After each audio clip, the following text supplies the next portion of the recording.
സുഹൃത്തുക്കളെ, അപ്പം നമ്മുടെ ഇന്നത്തെ വീഡിയോ എന്ന് വെച്ച് കഴിഞ്ഞാൽ നമ്മൾ വണ്ടി എടുത്തിട്ട് രണ്ടാമത്തെ മാസമാണ്. അപ്പം ഈ മാസത്തെ നമ്മൾ എത്ര രൂപ നമുക്ക് മുടക്കുണ്ട്, എത്ര രൂപ നമുക്ക് കിട്ടി എന്നുള്ളതാണ്. ഇത് സത്യം പറഞ്ഞാൽ എല്ലാവരും ചോദിക്കും, ഞങ്ങളാരെങ്കിലും നിന്നോട് ചോദിച്ചോടാന്നുള്ളൊരു മെയിനിലേക്ക് എൻ്റെ മെസ്സേജ് കമൻ്റൊക്കെ വരും. അതൊന്നും ഞാൻ നോക്കുന്നില്ല. ഞാൻ വണ്ടി എടുക്കാൻ ആഗ്രഹിക്കുന്ന ഒരാൾക്ക് വേണ്ടിയിട്ടാണ് ഇത് പറഞ്ഞു തരുന്നത്. അല്ലാതെ കണ്ട് നിങ്ങൾ വേറെ ഒരു രീതിയിലായിട്ട് കണക്കെടുക്കണ്ട. രണ്ടാമത് CC അടയ്ക്കാൻ ഞാൻ ആരുടെയെങ്കിലും പൈസ ചോദിക്കുമല്ല. ഇനി ചില ആൾക്കാരൊക്കെ നമ്മുടെ വീഡിയോക്കകത്ത് വന്ന് വളരെ മോശമായിട്ടാണ് കമന്റ് ഇട്ടുകൊണ്ടിരിക്കുന്നത്. ഞാൻ പിന്നെ ചിലതിനൊക്കെ മറുപടി കൊടുക്കുന്നില്ല ഇനി എന്ന് വിചാരിച്ചാണ് വീഡിയോ ചെയ്യുന്നത്. അപ്പം നമ്മൾ ഈ മാസം മൊത്തം 6 ഓട്ടോ ഓടിയിട്ടുണ്ട്. നിങ്ങൾക്കറിയാലോ, എൻ്റെ വീഡിയോ കാണുന്ന സ്ഥിരം കാണുന്നത് നിങ്ങൾക്കറിയാം ഞാൻ എവിടേക്കാണ് പോയേക്കുന്നതെന്ന്. ആദ്യത്തെ ഓട്ടം ഈ മാസം ഫസ്റ്റ് നമ്മൾ ഓടിയേക്കുന്നത് കുറ്റാലത്തോട്ടാണ് പോയത്. അത് ഏകദേശം 10-ാം തീയതി ഓടിയെന്ന് തോന്നുന്നു. കുറ്റാലം പോയി. പിന്നെ നമ്മൾ പോയത് ഞാൻ എഴുതി വെച്ചിട്ടുണ്ട്, ഞാൻ നിങ്ങളെ പേപ്പർ കാണിക്കുന്നില്ല. പിന്നെ നമ്മൾ പോയത് രണ്ടാമത് പന്തളത്തുനിന്ന് മുഹമ്മ ഓടിയായിരുന്നു. പിന്നെ കൊളനടയ നേനാത്തോടി, കീരുകുഴിയിൽ നമ്മൾ അഴീക്കൽ ഓടി. പിന്നെ നമ്മൾ ഓടിയേക്കുന്നതെന്ന് വെച്ച് കഴിഞ്ഞാൽ തട്ടേന്ന് നൂറനാട് വരെയാണ്. അങ്ങനെ മൊത്തം നമ്മൾ ഓടിയേക്കുന്നത് 6 ഓട്ടമാണ്. ഈ 6 ഓട്ടത്തിനകത്തിൽ നമ്മുടെ ബാലൻസ് എന്ന് വെച്ചാൽ ഡീസൽ അടിച്ചിട്ടില്ല ഞാൻ, എന്നിരുന്നാലും ഡീസൽ ചെലവ് കഴിഞ്ഞിട്ടുള്ള ബാലൻസ് ആണ് ഞാൻ നിങ്ങളോട് പറയുന്നത്. കാരണം ഈ മാസം ഡീസൽ അടിക്കാൻ പോവുകയാണെന്നുണ്ടെങ്കിൽ എൻ്റെ CC പെൻഡിങ് ആവും. വണ്ടിക്കകത്ത് ഡീസലുണ്ട്, എന്നിരുന്നാലും ഇനിയിപ്പം നമ്മൾ ഏതെങ്കിലും ഒരു ഓട്ടത്തിനകത്തിൽ ഈ ആദ്യത്തെ ഓട്ടത്തിനകത്തിൽ ഏതിനകത്തിലും പൈസ കിട്ടുന്ന വെച്ച് നമ്മൾ ഡീസൽ അടിക്കും. അപ്പം ഈ മാസം നമുക്ക് ആകെപ്പാടെ കിട്ടിയേക്കുന്ന വരവ് എന്ന് വെച്ച് കഴിഞ്ഞാൽ 48,500 രൂപയാണ് നമുക്ക് കിട്ടിയേക്കുന്ന പൈസ. ഇതിനകത്ത് നമ്മൾ ചിലവാക്കിയേക്കുന്ന പൈസ എന്ന് വെച്ച് കഴിഞ്ഞാൽ വർക്ക്ഷോപ്പിൽ പോയായിരുന്നു. ഇതിൻ്റെ ജോയിൻറ്റ്, സ്റ്റിയറിംഗ് റാഡിൻ്റെ ജോയിൻറ്റും കാര്യങ്ങളൊക്കെ മാറാൻ പോയി. നമുക്കൊരു 7,000 രൂപ ചിലവുണ്ടായിരുന്നു. പിന്നെ എയർ ഹോൺ നമ്മൾ പിടിപ്പിച്ചു, ബോഡി ലൈറ്റ് മാറി. പിന്നെ ഫാൻ വാങ്ങിച്ചു വെച്ചിട്ടുണ്ട്. ഫാനിൻ്റെ അത് പിടിപ്പിച്ചിട്ടില്ല നിലവിൽ. നമ്മൾ ഓൾറെഡി വണ്ടിക്കകത്തുള്ള ഫാനാണ് യൂസ് ചെയ്തുകൊണ്ടിരിക്കുന്നത്. അത് ഡയറക്റ്റ് എഞ്ചിനാണ് AC-യുടെ. AC ഓണാക്കാതെ തന്നെ ഫാൻ മാത്രമായിട്ട് നമുക്ക് ഓണാക്കാൻ പറ്റും. അത് മാത്രം ഓണാക്കിയിട്ടാണ് നമ്മൾ പൊയ്ക്കൊണ്ടിരിക്കുന്നത് നിലവിൽ. പിന്നെ നമ്മൾ നിങ്ങളെ കാണിച്ചായിരുന്നല്ലോ, കൊമ്പ് ഒടിഞ്ഞത് കാണിച്ചായിരുന്നല്ലോ. കൊമ്പ് പെയിൻറ് ചെയ്തതും എയർ ഡോർ ശരിയാക്കിയതും സീറ്റ് വെൽഡ് ചെയ്തതും എല്ലാം കൂടെ കൂട്ടി ഒരു 6,850 രൂപ നമുക്ക് ആ വഴി ചിലവായിട്ടുണ്ട്. അപ്പോൾ ഇത് മൂന്ന് വട്ടമായിട്ടാണ് നമ്മൾ പൈസ 3 ഇടത്തായിട്ടാണ് ചിലവാക്കിയിരിക്കുന്നത്. അത് 3 കൂടെ വരുമ്പോഴത്തേക്ക് 28,350 രൂപയാണ് നമുക്ക് ചിലവായേക്കുന്നത്.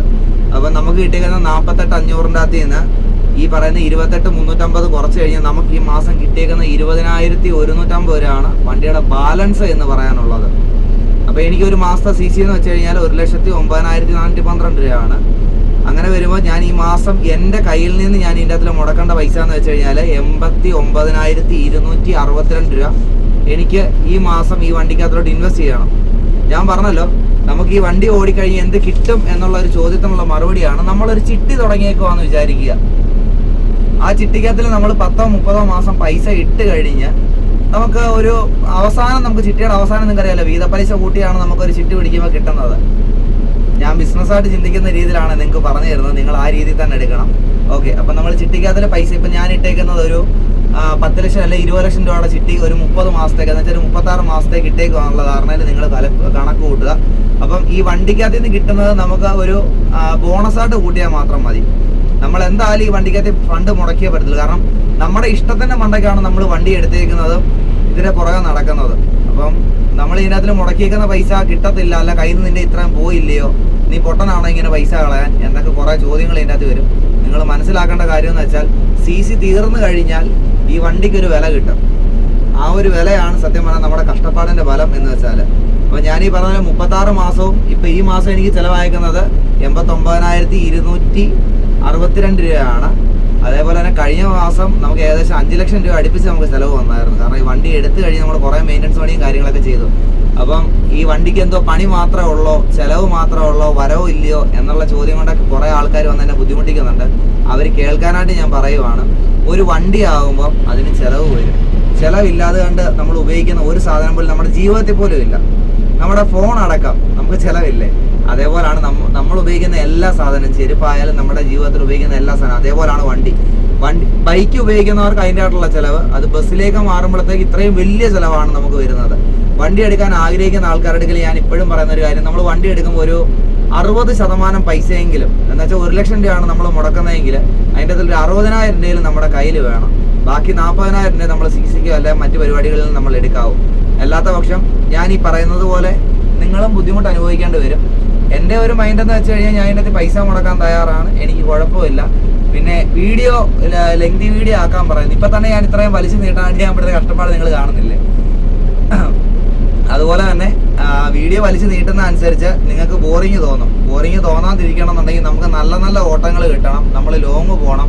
എന്നാലേ നമുക്ക് ഓട്ടം കിട്ടിയാലേ നമുക്ക് നല്ല വീഡിയോസ് ചെയ്യാൻ പറ്റത്തില്ല. ഇപ്പോൾ കല്യാണ വീഡിയോ ചെയ്യുന്ന സമയത്ത് നമുക്ക് ഏകദേശം ആൾക്കാരെ എടുക്കുന്ന വീഡിയോ ഒരു കാരണവശാലും കാണിക്കാൻ പറ്റില്ല. കാരണം കസ്റ്റമേഴ്സിന് ചിലപ്പോൾ ഇഷ്ടപ്പെട്ടില്ലെന്ന് വരും. രണ്ടാമത് ഓഡിറ്റോറിയത്തിൽ പോയാൽ നമ്മൾ കഴിക്കുന്നത് നമുക്ക് കാണിക്കാൻ പറ്റും, വേറൊരാൾ കഴിക്കുന്നത് നമുക്ക് ഒരിക്കലും കാണിക്കാൻ പറ്റത്തില്ല. അതുപോലെ തന്നെ അവരെ തിരിച്ചു കൊണ്ടുവിടുന്നു, തിരിച്ചു വരുന്നു, എല്ലാം കൂടെ കൂടി വന്നൊരു 5 മിനിറ്റ് അല്ലെ 6 മിനിറ്റിൻ്റെ അകത്ത് ഒതുക്കാനുള്ളതേ ഉള്ളൂ.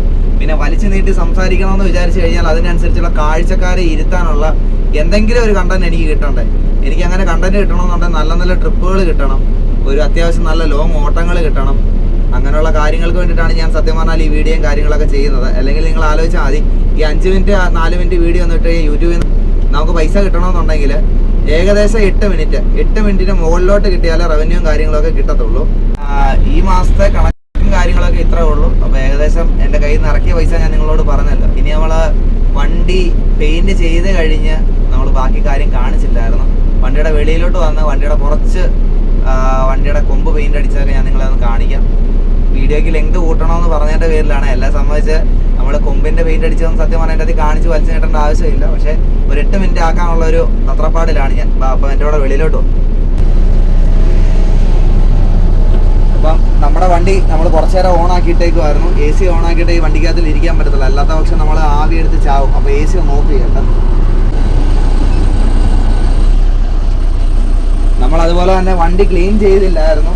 വണ്ടി ഇന്നിനിപ്പോൾ ക്ലീൻ ചെയ്യണം. നാളെ നമുക്കൊരു ഓട്ടം ഉണ്ടെന്നാണ് ഇതുവരെ അറിഞ്ഞേക്കുന്നത്. ഇനി അങ്ങോട്ട് എങ്ങനെയാണെന്ന് എനിക്കറിയത്തില്ല. ഓട്ടം ഉണ്ടെന്നുള്ളൊരു ധാരണ ഞാൻ ഇരിക്കുന്നു. അങ്ങ് പെയിന്റ് അടിച്ചത് കാണിച്ചില്ല. അയ്യോ, ഒരു കാര്യം ഡോർ തുറക്കുകയും അടയ്ക്കുകയും ചെയ്യുന്നത് നിങ്ങളെ കാണിച്ചാൽ ഇനിയിപ്പോൾ അത് കാണിച്ച് മടുപ്പിക്കുന്നില്ല. ഇനി പെയിന്റ് ചെയ്ത ഡോറിൻ്റെ കാണില്ല.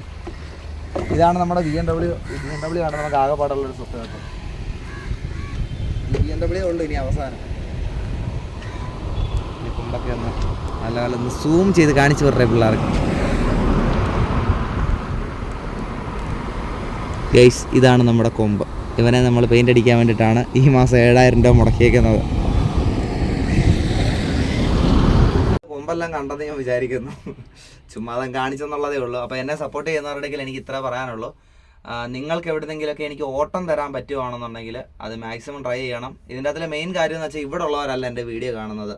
അതാണ് എനിക്ക് ഓട്ടം ഇവിടെ കിട്ടുക. എനിക്ക് നല്ല രീതിയിൽ ഓൺലൈൻ പ്ലാറ്റ്ഫോമുകളിൽ അത്യാവശ്യം നല്ല റീച്ചും കാര്യങ്ങളൊക്കെ ഉണ്ട്. പക്ഷേ നമുക്ക് വണ്ടിക്ക് ഓട്ടം ഇല്ല. നമ്മുടെ ഏറ്റവും വലിയ പ്രശ്നം അതാണ്. അതായത് നിങ്ങൾക്ക് ടൂറ് പോകാനോ അങ്ങനെയുള്ള കാര്യങ്ങൾക്കൊക്കെ എന്തെങ്കിലും ആവശ്യം ഉണ്ടെങ്കിൽ എൻ്റെ നമ്പറിൽ കോൺടാക്റ്റ് ചെയ്യണം. ഞാൻ ഈ വീഡിയോയ്ക്ക് അടിയിൽ എൻ്റെ നമ്പർ എന്തായാലും ഇട്ടേക്കാം. പിന്നെ സപ്പോർട്ട് ചെയ്യാൻ പറ്റുന്നവർ സപ്പോർട്ട് ചെയ്യുക.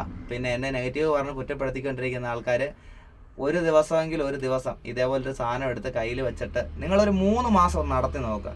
ഇതിൻ്റെ സുഖം നിങ്ങൾക്ക് മനസ്സിലാവും. പിന്നെ രണ്ടാമത്, നമുക്ക് വേറെ ഏതെങ്കിലും വഴിക്കൊക്കെ പൈസ ഉണ്ടെങ്കിലേ ഇതുപോലുള്ള ഒരു ഫീൽഡ് നടത്തിക്കൊണ്ട് പോകാൻ പറ്റത്തുള്ളൂ കേട്ടോ.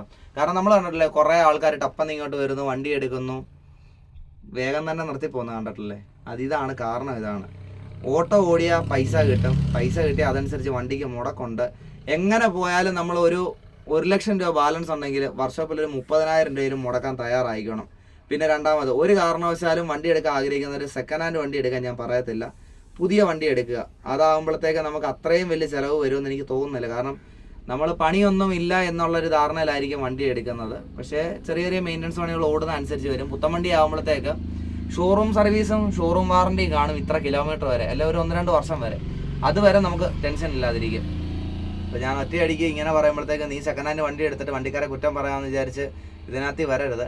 ഞാൻ എടുത്തു കഴിഞ്ഞ് ഈ വണ്ടിക്ക് എന്ത് പണി വന്നാലും അതിൻ്റെ ഫുൾ ചിലവും നോക്കേണ്ടത് ഞാനാണ്.